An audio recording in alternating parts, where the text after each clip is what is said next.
Assalamualaikum warahmatullahi wabarakatuh. Kami dari kelompok 6, kelas Biologi S semester 5, akan mempresentasikan mengenai sistem digesti mata kuliah Fisiologi Hewan. Berikut penjelasannya.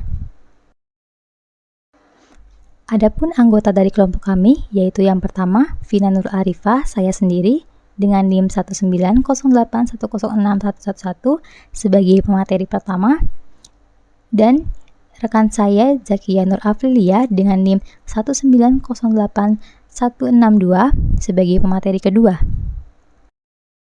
Adapun topik atau pokok bahasan yang akan kami jelaskan yaitu yang pertama mengenai pengertian sistem digesti, yang kedua tahapan mekanisme digesti, yang ketiga pencernaan yang terjadi dalam kompartemen, yang keempat klasifikasi sistem digesti pada hewan, yang kelima, sistem digesti hewan avertebrata.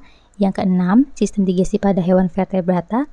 Dan yang ketujuh, penyakit atau kelainan sistem digesti pada manusia. Pokok bahasan yang pertama yaitu mengenai pengertian sistem digesti. Sistem pencernaan atau biasa disebut sistem digesti merupakan sistem yang memproses mengubah makanan dan menyerap sari makanan yang berupa nutrisi-nutrisi yang dibutuhkan oleh tubuh. Sistem pencernaan juga akan memecah molekul makanan yang kompleks menjadi molekul yang sederhana dengan bantuan enzim sehingga mudah dicerna oleh tubuh. Sistem pencernaan pada manusia hampir sama dengan sistem pencernaan pada hewan lain, yaitu terdapat mulut, lambung, usus, dan mengeluarkan kotorannya melewati anus. Sedangkan definisi dari digesti atau pencernaan adalah proses pemecahan zat-zat makanan sehingga dapat diabsorpsi oleh saluran pencernaan. Digesti merupakan rangkaian kegiatan fisik dan kimia pada makanan yang dibawa ke dalam lambung dan usus halus. Pada proses digesti terjadi penyederhanaan ukuran makanan sampai dapat diabsorpsi oleh intestinal. Organ pencernaan yang berperan pada proses digesti diantaranya mulut, faring, esofagus, usus halus, dan kolon. Pokok bahasan yang kedua yaitu tahapan mekanisme pencernaan makanan digesti. Yang pertama diawali dengan ingesti. Ingesti adalah proses pemasukan makanan ke dalam tubuh melalui mulut. Ingesti merupakan proses masuknya makanan dan cairan dari luar ke dalam tubuh melalui proses menelan, baik melalui koordinasi gerakan mengunyah. Tahap pertama pada proses ingesti adalah koordinasi otot, lengan, dan tangan membawa makanan ke mulut. Terjadi proses mengunyah yaitu proses penyederhanaan ukuran makanan yang melibatkan gigi, mulut, gusi, dan lidah. Proses mengunyah dilakukan secara sadar dan diatur oleh sistem syaraf pusat. Tahap yang ketiga yaitu ada deglutisi. Deglutisi merupakan proses menelan makanan di kerongkongan. Dilanjut tahap yang keempat yaitu digesti. Merupakan pengubahan makanan menjadi molekul yang lebih sederhana dengan bantuan enzim. Terdapat di lambung. Yang kelima yaitu tahap absorpsi. Merupakan proses penyerapan yang terjadi di usus halus. Dan tahap selanjutnya yaitu defekasi. Merupakan tahap pengeluaran sisa makanan yang sudah tidak berguna untuk tubuh melalui anus. Pokok bahasan berikutnya yaitu yang ketiga, pencernaan yang terjadi dalam kompartemen. Yang pertama ada pencernaan intraseluler. Pencernaan intraseluler adalah proses pencernaan yang terjadi di dalam sel. Terjadi pada hewan-hewan tingkat rendah seperti pada protozoa, Porifera, dan Coelenterata.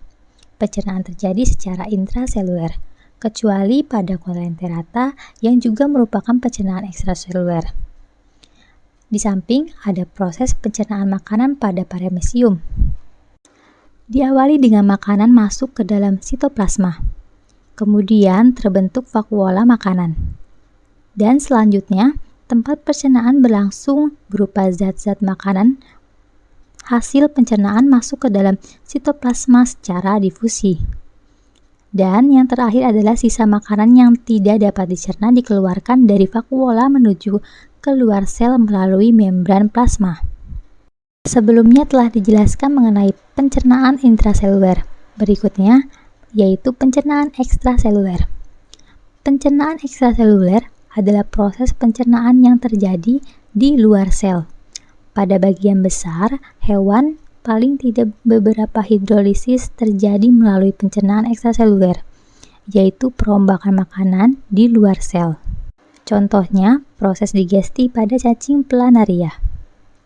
Sistem pencernaan cacing planaria disebut sistem gastrovaskuler, di mana peredaran makanan tidak melalui darah, tetapi oleh usus. Sistem pencernaan cacing planaria dimulai dari mulut, faring, dan dilanjut ke kerongkongan. Di belakang kerongkongan ini terdapat usus yang memiliki cabang ke seluruh tubuh. Dengan demikian, selain mencerna makanan, usus juga mengedarkan makanan ke seluruh tubuh. Yang terakhir ada pencernaan kompleks, di mana pencernaan ini merupakan pencernaan yang strukturnya sudah kompleks. Biasanya pada organisme yang sudah memiliki mulut dan anus.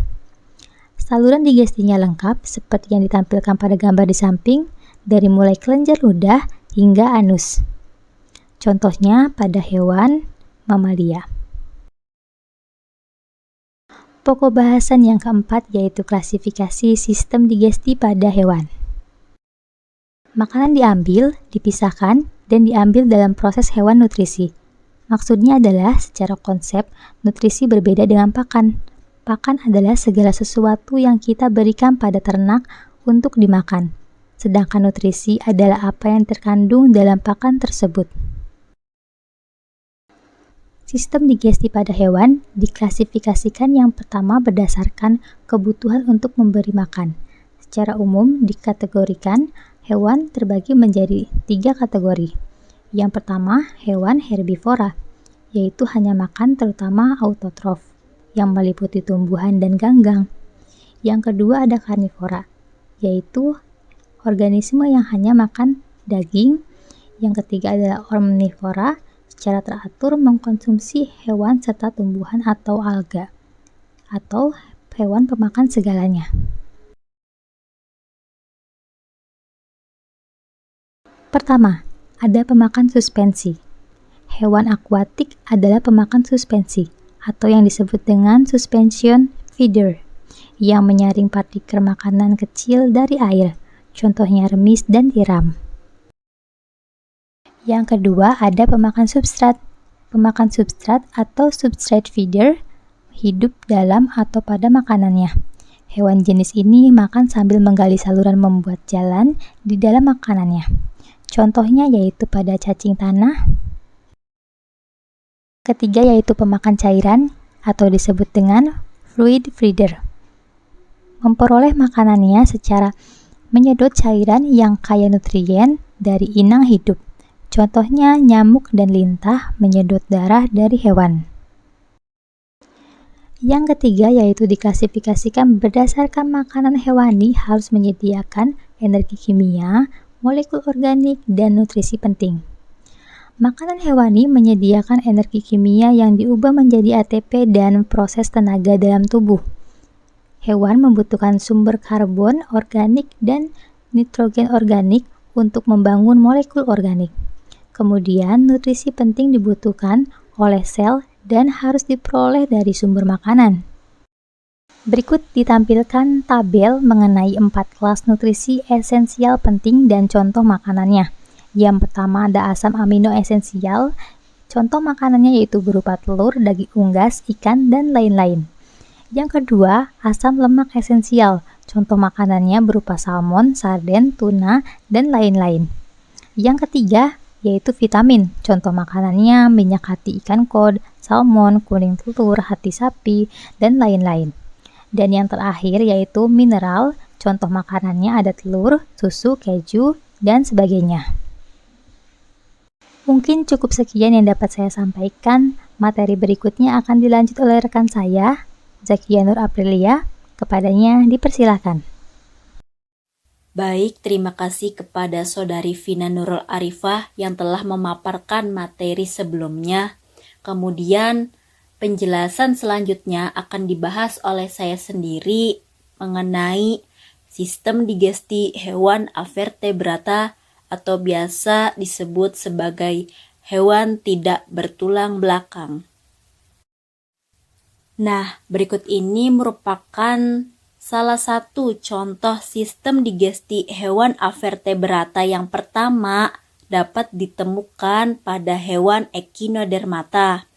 Dengan mekanisme sistem digestinya, yaitu ketika makanan yang ditelan melalui mulut dan faring akan lewat melalui esofagus yang menuju ke tembolok, rempela atau lambung, bergantung pada spesies. Tembolok dan lambung adalah organ yang umumnya berfungsi untuk penyimpanan dan penumpukan makanan, sementara rempela akan menggerusnya.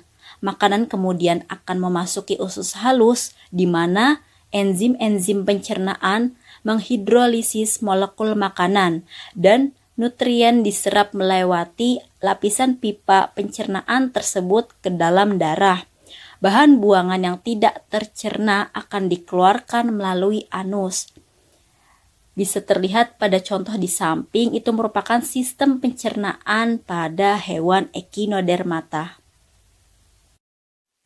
Lalu, sistem digesti hewan avertebrata selanjutnya yaitu dapat ditemukan oleh hewan moluska. Dengan mekanisme sistem pencernaannya, yaitu ketika pencernaan makanan dimulai dari rongga mulut, faring, kemudian esofagus, lalu ke tembolok, kemudian lambung, menuju usus, menuju rektum, kemudian anus. Sistem pencernaan makanan pada hewan moluska ini untuk kelas gastropoda sudah sempurna. Bisa terlihat pada gambar di samping, itu merupakan salah satu contoh pencernaan makanan pada hewan moluska. Contoh hewannya yaitu bekicot dengan nama ilmiah Achatina fulica. Selanjutnya, sistem digesti pada hewan avertebrata yang ketiga yaitu bisa dilihat pada contoh hewan Annelida, di mana memiliki mekanisme ketika alat pencernaan pada Coelenterata berupa gastrovaskuler, yaitu ruang yang berfungsi untuk proses pencernaan sekaligus untuk sirkulasi. Sel yang membatasi rongga gastrovaskuler disebut gastrodermis. Sel ini mampu menyekresikan enzim ke ruang gastrovaskuler. Oleh karena itu, pemecahan bahan makanan secara kasar dapat berlangsung dalam saluran tersebut. Namun, pencernaan makanan secara lengkap tetap berlangsung secara intraseluler. Beberapa spesies cacing pipi yang hidup bebas, non-parasit, sudah mempunyai mulut, tetapi tidak mempunyai rongga pencernaan. Pada hewan tersebut, makanan dicerna oleh sel jaringan di dekat mulut yang belum terorganisasi secara baik. Ada dua jenis cacing pipih yang mempunyai saluran pencernaan makanan sederhana yang mirip dengan ruang gastrovaskuler pada Coelenterata, tetapi biasanya bercabang-cabang. Permukaan tubuh cacing pipih sering digunakan untuk menyerap makanan. Untuk keperluan tersebut, maka cacing pipih mempunyai mikrofili pada usus halus manusia. Nah, pada gambar di samping juga itu merupakan salah satu contoh sistem digesti ataupun sistem pencernaan yang dimiliki oleh hewan Annelida.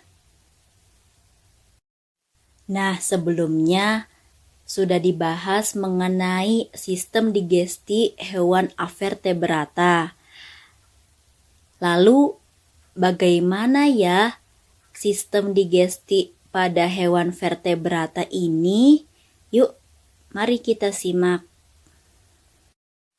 Sistem digesti hewan vertebrata yang pertama dapat dijumpai oleh kelompok Aves, di mana sistem pencernaan pada Aves ini terdiri dari organ pencernaan dan kelenjar pencernaan.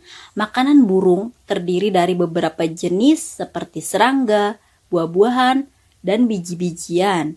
Saluran pencernaan pada burung meliputi rongga mulut, kerongkongan, tembolok, lambung, empedu, usus halus, usus besar, rektum, dan juga kloaka. Contoh hewannya yaitu pada burung. Bisa terlihat pada gambar di samping.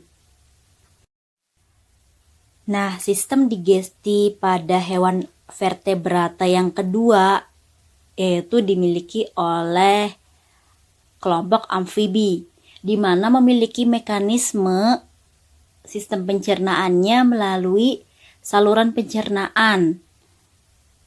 Terdiri atas mulut, menuju faring, kemudian ke esofagus, menuju ke lambung, menuju ke usus, lalu ke rektum, dan menuju kloaka. Kloaka adalah lubang muara untuk 3 saluran sistem, yaitu sistem ekskresi, sistem pencernaan, dan sistem reproduksi. Kloaka biasa ditemukan pada kelompok amfibi, reptil, aves, beberapa chondrites, yaitu sejenis ikan tulang rawan, dan monotrema. Kloaka tidak dijumpai pada mamalia berplasenta. Pada mamalia berplasenta, ujung sistem pencernaan terpisah dan bermuara pada anus. Contoh hewannya yaitu pada katak ataupun kodok, bisa terlihat pada gambar di samping.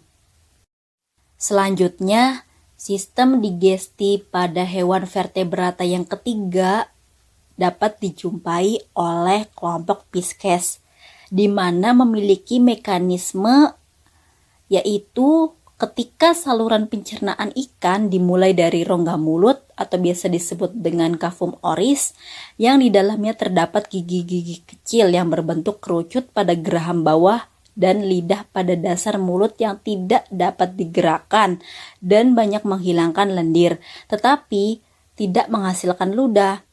Dari rongga mulut makanan masuk ke dalam esofagus melalui faring yang terdapat di daerah sekitar insang.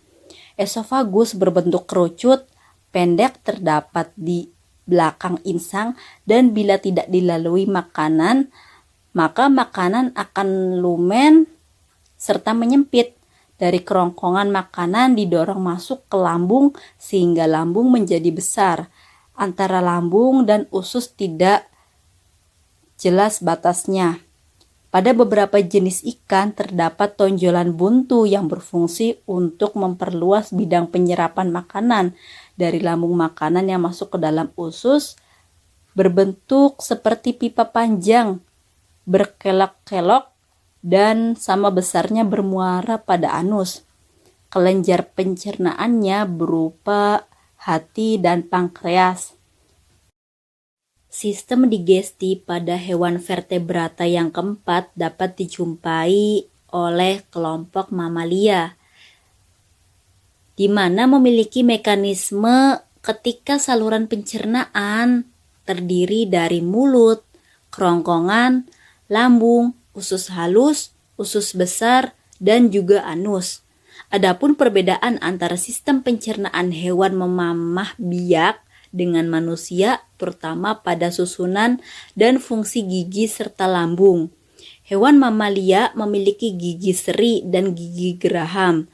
Gigi seri berfungsi untuk menjepit makanan. Hewan mamalia memiliki lambung yang besar dan berfungsi untuk menyimpan makanan sementara.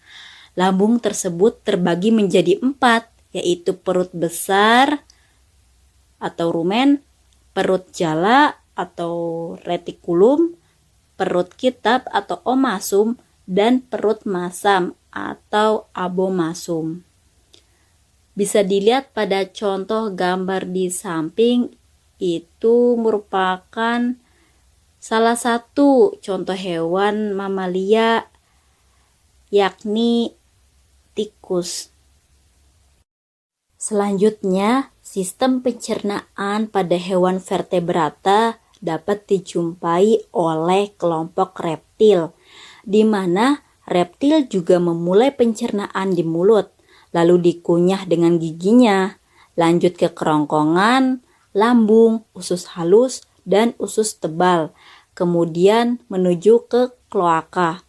Di lambung reptil ada beberapa bagian seperti kerikil-kerikil kecil. Namanya gastrolit. Nah, gastrolit ini dapat membantu mencerna dan menghancurkan makanan seperti gigi. Contoh hewannya bisa dilihat pada gambar di samping. Nah, teman-teman, apakah kalian tahu bagaimana ya perbedaan antara sistem pencernaan hewan ruminansia dengan sistem pencernaan hewan non-ruminansia itu? Mungkin dari sebagian kalian masih belum mengetahui lebih lanjut ataupun masih bingung terkait kedua perbedaan dari hewan tersebut. Maka, yuk kita simak dan pelajari lebih lanjut. Jadi, pada hewan baik ruminansia maupun hewan non-ruminansia itu, ketika makanan dicerna dalam saluran khusus yang sudah berkembang dengan baik, pencernaan berlangsung di dalam organ khusus yang disebut sebagai organ gastrointestinal. Sistem pencernaan hewan ruminansia berbeda dengan hewan non-ruminansia atau yang dikenal dengan monogastrik dan juga berbeda dengan sistem pencernaan unggas, sapi, kerbau, kambing, dan domba termasuk hewan ruminansia. Pencernaan adalah suatu proses menguraikan makanan yang mempunyai struktur yang kompleks dan rumit menjadi bentuk yang lebih sederhana untuk diserap tubuh sehingga dapat digunakan tubuh untuk sumber energi dan segala fungsi metabolik lainnya. Bisa dilihat pada gambar di samping itu merupakan contoh sistem pencernaan yang terjadi pada hewan ruminansia dan juga sistem pencernaan hewan non-ruminansia. Penjelasan terakhir mengenai pembahasan tentang penyakit kelainan sistem digesti pada manusia. Nah, penyakit kelainan sistem digesti pada manusia yang biasa kita temui. Yang pertama ada wasir atau hemoroid, di mana wasir terjadi ketika pembuluh darah vena yang terletak di luar ataupun di dalam saluran anus, khususnya rektum, mengalami pembengkakan. Yang kedua yaitu sembelit. Penyakit sembelit ini merupakan perubahan frekuensi BAB menjadi lebih jarang dan disertai dengan kesulitan BAB yang bisa disebabkan oleh menurunnya pergerakan usus.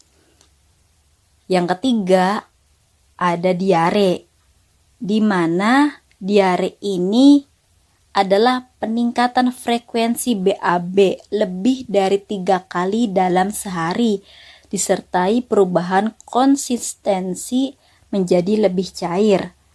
Kondisi ini bisa disebabkan oleh perubahan pola makan, infeksi rotavirus, ataupun bakteri. Yang keempat yaitu gastritis. Penyakit gastritis ini yaitu peradangan pada mukosa lambung. Gastritis dapat terjadi bila ada rangsangan berlebihan pada mukosa karena aktivitas nervus vagus sehingga kelenjar yang memproduksi asam lambung akan terangsang. Mukosa juga dapat teriritasi oleh obat seperti aspirin atau steroid. Penyakit sistem digesti pada manusia yang terakhir ada tukak lambung, di mana penyakit tukak lambung ini adalah luka pada lapisan lambung dan usus halus bagian atas. Pengikisan dan luka tersebut umumnya disebabkan oleh infeksi bakteri bernama Helicobacter pylori atau penggunaan obat pereda nyeri dalam jangka waktu panjang. Alhamdulillah, mungkin cukup sekian penjelasan dari kelompok 6 terkait materi pembahasan tentang sistem digesti. Semoga apa yang telah disampaikan bisa dipahami dan dapat bermanfaat. Kami dari kelompok 6 pamit undur diri. Sekian dan terima kasih. Wabillahi taufiq wal hidayah. Wassalamualaikum warahmatullahi wabarakatuh.